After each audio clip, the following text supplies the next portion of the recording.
আজ 24শে অক্টোবর। আপনি কি জানেন আজকের দিনের মধ্যে গুরুত্বটা কি? আজকের দিনে কি হয়েছিল? আজকের দিনে 1605 খ্রিস্টাব্দে চতুর্থ মুঘল সম্রাট জাহাঙ্গীর দিল্লির সিংহাসন আরোহণ করেন। আজকের দিনে 851 খ্রিস্টাব্দে কলকাতা ও ডায়মন্ড হারবারের মধ্যে ভারতের প্রথম ইলেকট্রিক টেলিগ্রাফ লাইন চালু হয়।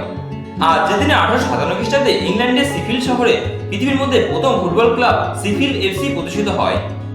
আজকের দিনে 1911 খ্রিস্টাব্দে অরভিল রাইট তার আবিষ্কৃত উড়োজাহাজে করে নর্থ ক্যারোলিনার আকাশে 9 মিনিট 45 সেকেন্ড ভেসে বেড়ান। আজকের দিনে 1945 খ্রিস্টাব্দে জাতিসংঘের যাত্রা শুরু হয়, অর্থাৎ জাতিসংঘের ফরমান জারি করা শুরু হয়। আজকের দিনে 1984 খ্রিস্টাব্দে ভারতের প্রথম মেট্রো রেল কলকাতা মেট্রো চালু হয়, এসপ্ল্যানেড থেকে ভবানীপুর পর্যন্ত। আজকের দিনে 2022 খ্রিস্টাব্দে ভারতীয় বংশোদ্ভূত ঋষি সুনাক ব্রিটেনের সর্বকনিষ্ঠ প্রধানমন্ত্রী হিসেবে শপথ গ্রহণ করেন। আজকের দিনে 1632 খ্রিস্টাব্দে অ্যান্টনি ভন লিউয়েনহক জন্মগ্রহণ করেন। তিনি ছিলেন একজন ডাচ অণুজীব বিজ্ঞানী। আজকের দিনে 1775 খ্রিস্টাব্দে ভারতের শেষ মুঘল সম্রাট বাহাদুর শাহ জাফর জন্মগ্রহণ করেন। আজকের দিনে 1894 খ্রিস্টাব্দে বিভূতিভূষণ বন্দ্যোপাধ্যায় জন্মগ্রহণ করেন। তিনি ছিলেন একজন বিখ্যাত ভারতীয় বাঙালি লেখক এবং সাহিত্যিক।